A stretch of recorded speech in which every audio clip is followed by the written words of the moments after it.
सर्वम शिवमयम शिवानंता शिवकृपानंता 2025 নতুন বছর। আমার সমস্ত দর্শককে অনেক অনেক শুভেচ্ছা, আপনাদের জন্য রইল অনেক শুভকামনা। 2025 আপনাদের ভালো কাটুক। Very very happy new year. তো আমরা গত দিনের অনুষ্ঠান থেকে আলোচনা শুরু করেছি যে আরেকটু পার্সোনালাইজড, আরেকটু কাস্টমাইজড করে আমরা এই গোচরের সঙ্গে বা গ্রহ গতি পরিবর্তন, রেট্রোগ্রাড ডাইরেক্ট হওয়ার সঙ্গে এবং বিভিন্ন গ্রহ যোগের সঙ্গে আমার যে দশা অন্তর্দশা, আমার যে জন্মছক, তার সঙ্গে একটা অ্যালাইন করে একটা রেফারেন্সে সেই প্রাসঙ্গিকতা আমার জন্য কতটা হচ্ছে সেই নিয়ে আমরা আলোচনা শুরু করেছি, যাতে আমাদের এফেক্টস, রেজাল্টসের যে ফলিত জ্যোতিষ সেটা আমরা আরেকটু বেশি আমাদের বোধ হয়, আন্ডারস্ট্যান্ডিং হয়, অহেতুক ভয় ত্রাস সৃষ্টি না হয় এবং অহেতুক একটা আশাবাদী উৎসাহ উৎফুল্ল ভাবও যাতে তৈরি না হয়, যাতে পরে একটা ডিসঅ্যাপয়েন্টমেন্ট হবে, হতাশা হবে। তো টিচিং অ্যাস্ট্রোলজি এটা ঠিক নয়, এটা আপনাদের ঠিক আমি জ্যোতিষ যে শেখাচ্ছি তা নয়, তবে অবশ্যই কিছু মৌলিক ফান্ডামেন্টাল তাত্ত্বিক আলোচনা হবে, বলতে পারেন দুধের স্বাদ ঘোলে মেটানো। এবার এখানে প্রথমেই বলে দিই, কুম্ভ মেলার যে পর্ব 13 জানুয়ারি থেকে 26 ফেব্রুয়ারি, এই সময়টা অত্যন্ত গুরুত্বপূর্ণ। ভীষণভাবে স্ট্রং এনার্জির একটা জেনারেশন হবে, ভীষণভাবে একটা খুব ইতিবাচক ঊর্জা বিচ্ছুরণ হবে। সেই নিয়ে আমি নানান রকম প্রতিকার এবং প্রয়োগ এবং মন্ত্র সাধনা বলেছি 3টে ভিডিওতে। আপনারা অবশ্যই কিন্তু ওই ভিডিও ফলো করে যে প্রয়োগগুলো বলেছি সেটা করার চেষ্টা করবেন। তো প্রথমে আজকে আমরা যে আলোচনাটা করব, যে আমাদের যখন আমরা গোচরকে ফলো করছি, গোচরের রেজাল্ট শুনছি, বা একটা গ্রহ গতি পরিবর্তন করছে, যেরকম সামনে বৃহস্পতি বক্রগতি থেকে মার্গী গতিতে ফিরবেন সম্ভবত 4th or 5th ফেব্রুয়ারি। তো তখন আমরা কি রেজাল্ট এক্সপেক্ট করতে পারি সেইটা বোঝার জন্য নিজেদের একটা পজিশন জানা।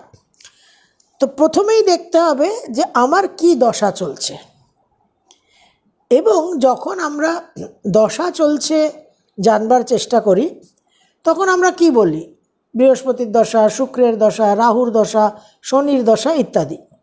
কিন্তু এই বক্তব্যটাই, স্টেটমেন্টটা কিন্তু অসম্পূর্ণ। যে গ্রহের দশা চলছে সেই গ্রহ আমার জন্মছকে লগ্ন সাপেক্ষে কোথায় আছে আগে আমাকে সেটা দেখতে হবে। তাহলে আমরা মেষ লগ্ন ধরেই চলি। মেষ লগ্নের একজন জাতক যদি বলেন যে আমার বুধের দশা চলছে, তাহলে তাকে দেখতে হবে যে তার বুধ জন্মকালীন কোন ঘরে অবস্থান করে আছে। তাহলে বুধ যদি তার দশমে থাকে, অর্থাৎ মকর রাশিতে, তাহলে সেই মেষ লগ্নের জাতককে বলতে হবে যে আমার বুধের দশা এবং দশম ভাবের দশা চলছে। তো গ্রহ এবং ভাব, কারণ যে বুধ মকর রাশিতে অবস্থান করে আছে মেষলগ্নের জন্য, সেই বুধ তার যে নিজস্ব কারকত্ব, নিজের যে বিশেষ চারিত্রিক বৈশিষ্ট্য, তার রেজাল্ট সে দেবে 1 নম্বর। সেকেন্ডলি, সে তার যে ঘরের মালিকানা 3rd and 6th তার রেজাল্ট দেবে, এবং সে যেখানে বসে আছে 10th হাউস তার রেজাল্টও দেবে। কিন্তু যখন আমি গ্রহ দশা বলবো তখন আমি বলবো আমার বুধের দশা এবং দশম ভাবের দশা চলছে।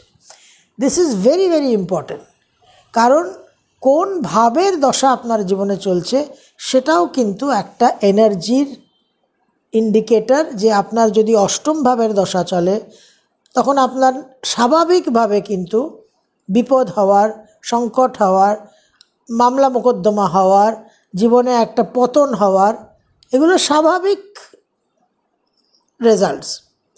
আমি গত ভিডিওতে বলেছি আমরা এক্সেপশনস নিয়ে কিন্তু আলোচনা করব না।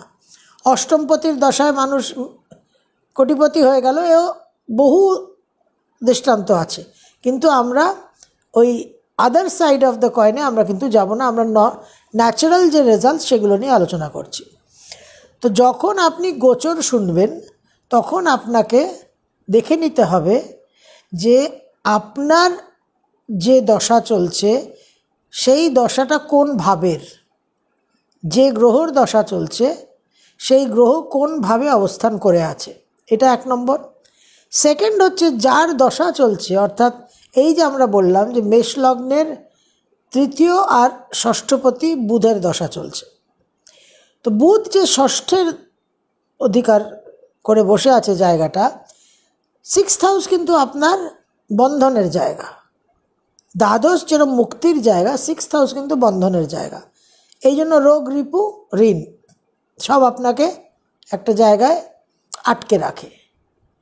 তো যদি কোনো অশুভ গ্রহের দশা আমার চলে, এই ক্ষেত্রে মেষলগ্নের জন্য বুধ খুব একটা শুভ গ্রহ নয়, এবং 6th-এর যেহেতু সে লর্ড, কিন্তু সে দশমে বসে আছে, সে আপনাকে ক্যারিয়ারে, প্রফেশনে ভালো রেজাল্ট দেবে। কিন্তু যেহেতু সে 6th-এর লর্ড, সুতরাং গোচরে যদি আপনি শোনেন কোনো ট্রানজিট হচ্ছে, যে ট্রানজিটে একটা কোনো ক্ষয়ক্ষতি হতে পারে, নেগেটিভ রেজাল্ট হতে পারে, তাহলে আপনার কিন্তু অ্যান্টেনা অ্যালার্ট হয়ে যেতে হবে, আপনাকে অ্যালার্ট রাখতে হবে যে 6th-এর কিছু রেজাল্ট আপনি পেতে পারেন। যেরকম ধরুন এই যে 2025-এর যে ট্রানজিটগুলো হবে, আমরা ট্রানজিটগুলোকে কালপুরুষের রাশিচক্র সাপেক্ষে একটু দেখি। শনি কুম্ভ রাশি থেকে মীন রাশিতে সঞ্চার করবে। কুম্ভ রাশি কালপুরুষের একাদশ ভাব, এক্সেলেন্ট জায়গা, ইচ্ছাপূর্তির জায়গা, ডিজায়ার উইশ ফুলফিলমেন্টের জায়গা। মীন হচ্ছে দ্বাদশ ভাব, লসেস, আইসোলেশন, হসপিটালাইজেশন, খরচ। তাহলে স্যাটার্নের ট্রানজিট কোথায় হচ্ছে না, দ্বাদশ ভাবে হচ্ছে। কালপুরুষের রাশিচক্র সাপেক্ষে গ্রহের সঞ্চার কোথায় হচ্ছে আগে সেটা দেখুন। রাহুর সঞ্চার কোথায় হবে? 18 মে রাহু মীন থেকে আসবে কুম্ভে, অর্থাৎ 11th হাউসে রাহু আসবে। এটা রাহুর যে বৈশিষ্ট্য, রাহুর যে চরিত্র, রাহুর যে গুণধর্ম, সেই অনুযায়ী কিন্তু এক্সেলেন্ট ট্রানজিট। এবার এখানে ছোট্ট করে একটু সংক্ষেপে বলি। ধরুন কর্কট লগ্নের বা কর্কট রাশির, লগ্ন রাশি দুটোকেই যদি আমরা সমান প্রাধান্য দিই, তাহলে কর্কট লগ্ন বা কর্কট রাশির অষ্টমভাবে রাহু আসছে। তো হিসেব মতো অষ্টমভাবে রাহু কিন্তু অবশ্যই একটু ট্রিকি, একটু ট্রাবলসাম, একটু বিপজ্জনক। কিন্তু যেহেতু এই অষ্টমটা কালপুরুষের একাদশ, সুতরাং কোনো না কোনো সংকটের মাধ্যমে, কোনো না কোনো ক্রিটিক্যাল সিচুয়েশনের মাধ্যমে প্রচুর আলটিমেটলি লাভবান হওয়ার কিন্তু সম্ভাবনা থাকছে কর্কট লগ্ন, কর্কট রাশি। ধরুন করুন নিকট আত্মীয়র একটা ক্রিটিক্যাল কন্ডিশন হলো, হয়তো তার মৃত্যু হলো, সেখান থেকে সেই কর্কট লগ্ন, কর্কট রাশির মানুষ প্রচুর ইন্স্যুরেন্সের টাকা পেলেন, বা কোনো এক আত্মীয় তার মৃত্যু হলো, তিনি তাকে সমস্ত কিছু ইনহেরিটেন্স দিয়ে গেলেন। তো অষ্টমে হয়তো দেখা গেল তার কিছু মামলা মোকদ্দমা হলো, কিন্তু আলটিমেটলি তিনি জিতলেন, কারণ অষ্টমটা তার কালপুরুষের একাদশ ভাব। তো এই যে রাহুর ট্রানজিটটা হবে, এটা ফ্লেভারটা কিন্তু একাদশের লাভের থাকবে।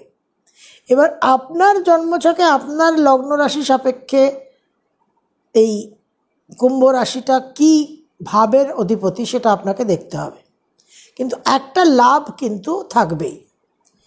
কেতু যেরকম কালপুরুষের পঞ্চমে, তো পঞ্চমভাবে কেতু কিন্তু শুভ নয়।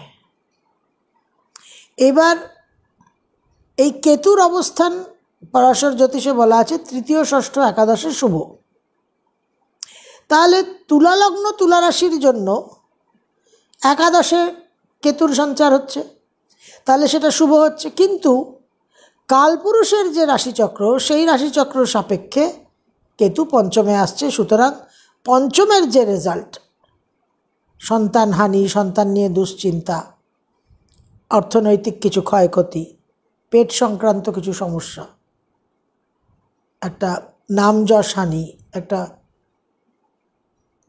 সামাজিক পদমর্যাদার একটা নাশ হওয়া। তো এই রকম রেজাল্টগুলো কিন্তু কেতু আমাদের দিতে পারে। আমাদের সবসময় কিন্তু কালপুরুষের যে রাশিচক্র সেই সাপেক্ষে এস্টিমেটটা, অ্যানালিসিসটা করতে হবে। বৃহস্পতির কি ট্রানজিট হচ্ছে? বৃহস্পতির বিচিত্র ট্রানজিট হচ্ছে 2025-এ। বৃহস্পতি বর্তমানে আছে কালপুরুষের সেকেন্ড হাউসে, ধনস্থানে। এখান থেকে বৃহস্পতি কালপুরুষের তৃতীয় ভাবে যাবে, তারপর বৃহস্পতি কালপুরুষের চতুর্থ ভাবে যাবে, সেখানে বৃহস্পতি তুঙ্গস্থ হবে, তারপর আবার বছরের শেষে বক্রগতিতে আবার থার্ড হাউসে ফিরবে। তো এই বৃহস্পতি ধনস্থানে, থার্ড হাউসে, ফোর্থ হাউসে, তো এটা হচ্ছে কালপুরুষ সাপেক্ষে। এবার আপনার লগ্ন রাশি সাপেক্ষে বৃহস্পতি কোথায় হচ্ছে? এখন সিংহ লগ্ন যদি আমরা দেখি, সিংহ লগ্ন, সিংহ রাশি, সিংহ লগ্ন, সিংহ রাশির বৃহস্পতি যখন কর্কটে প্রবেশ করবে 18 অক্টোবর 2025, তখন সেটা সিংহ লগ্ন, সিংহ রাশির দ্বাদশ। কিন্তু কালপুরুষের রাশিচক্র হিসেবে চতুর্থ ভাব, কেন্দ্র। সুতরাং ওই 12th আর 4th একটা অ্যাভারেজ আউট কিন্তু করতেই হবে। এই জায়গাগুলো কিন্তু বিশেষ বিশেষ গুরুত্বপূর্ণ। এই সিংহ লগ্নের যখন বৃহস্পতির ট্রানজিট হবে 15-14 মে 2025, তখন বৃহস্পতি কালপুরুষের থার্ড হাউসে আসবে, সিংহ লগ্ন, সিংহ রাশির একাদশ। সুতরাং এই থার্ড অ্যান্ড একাদশের কম্বিনেশন কিন্তু আপনাদের জন্য বিশেষ শুভ, বিশেষ বলশালী। নানান রকম যোগাযোগ, কানেকশন, ট্রাভেলস, আয় উন্নতি, এগুলো কিন্তু আপনারা পাবেন, কারণ 3rd and 11th একসঙ্গে কানেক্টেড হয়ে যাচ্ছে। তো দশা, অন্তর্দশা এবং গোচর। আচ্ছা, আপনার যে দশা চলছে, যে গ্রহের দশা চলছে আপনার জন্মছকে, তার সঙ্গে ট্রানজিট লর্ডের কী রিলেশন, এটা ভীষণ ভীষণ গুরুত্বপূর্ণ, ভেরি ভেরি ইম্পর্ট্যান্ট। এখন শনির ট্রানজিট হবে 29 মার্চ 2025। সবাই আমরা একদম, আমাদের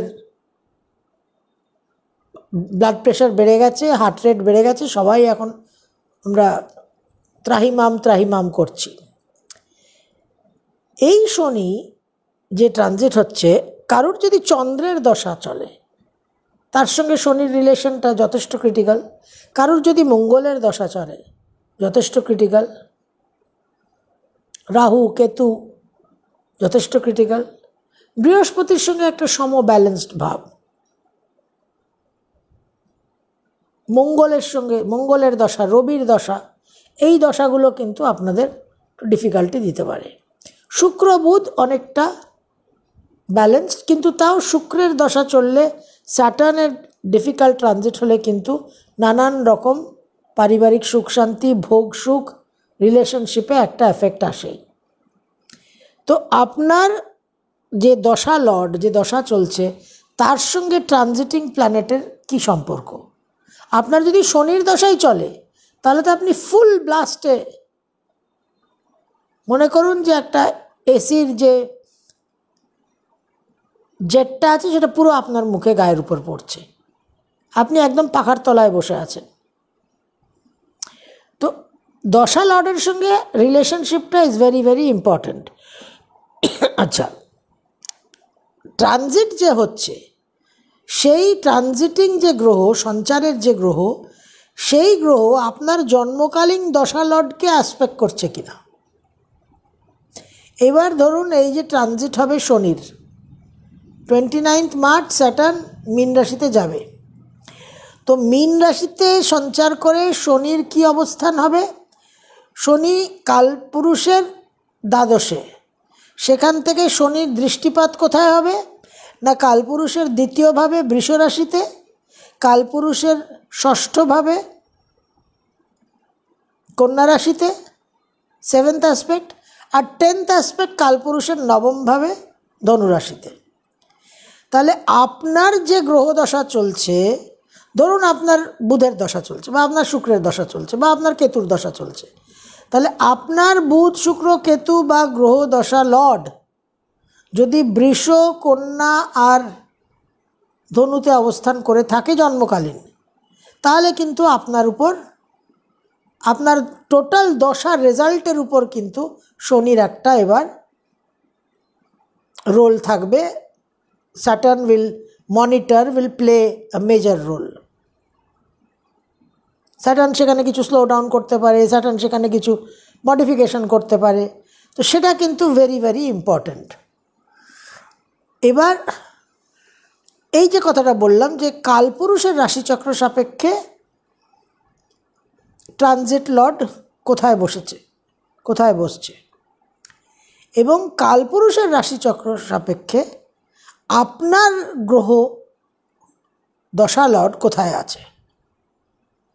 তো আপনার যদি ধরে নিন মিথুন লগ্ন হয়, আর যদি ধরা যাক মঙ্গলের দশা চলছে, মিথুন লগ্ন মঙ্গলের দশা, এবং মঙ্গল অবস্থান করে আছে আপনার সক্ষেত্রস্থ হয় বৃশ্চিকে নয় মেষে। তাহলে বৃশ্চিকের মঙ্গল যদি আপনার হয়, মিথুন লগ্নের বৃশ্চিকের মঙ্গলের দশা, তাহলে 6th Lord in the 6th house, এবং সে কিন্তু কালপুরুষের অষ্টমপতি অষ্টমে। কালপুরুষের অষ্টমপতি অষ্টমে, এটা কিন্তু আপনাকে খেয়াল রাখতে হবে। তাহলে এই মঙ্গল আপনার জীবনে ঋণ বৃদ্ধি করতে পারে, কর্মপ্রাপ্তি তো অবশ্যই দেবে, ঋণ প্রাপ্তি, ঋণ বৃদ্ধিও করাবে, এবং বেশ কিছু সমস্যা সংকটও আনবে, চোট আঘাত অ্যাক্সিডেন্ট মামলা মোকদ্দমাও আনতে পারে। তো 6th আর 8th কম্বিনেশন হয়ে গেল। এই মঙ্গল যদি একাদশে থাকে, তাহলে একাদশ আর লগ্ন, কারণ মঙ্গল মেষ হচ্ছে লগ্ন কালপুরুষের, তাহলে লগ্ন আর একাদশ অর্থাৎ আপনার মধ্যে বিশেষভাবে নিজের ইমপ্রুভমেন্ট, সেলফ ইমপ্রুভমেন্ট, নানান রকম নিজের যে ডিজায়ার্স, কামনা বাসনা, সেগুলোকে ফুলফিল করার জায়গা, সেখানে একাদশ অর্থাৎ সামাজিক যে প্রেক্ষাপট, সেখানে সোশ্যাল কানেকশনস বৃদ্ধি পাওয়া, বন্ধুবান্ধবের সাহায্য, নানান রকম নিজেকে ইমপ্রুভ করার জন্য এডুকেশন, কনস্ট্রাকটিভ কিছু কাজ, এই সমস্ত কিছু কিন্তু আপনার মধ্যে ডিজায়ার তৈরি হবে, ইচ্ছা শক্তি তৈরি হবে, এবং কর্মশক্তিও আপনি পাবেন। তো এইভাবে দুটোকে কম্বাইন করে কিন্তু অতি অবশ্যই দেখতে হবে।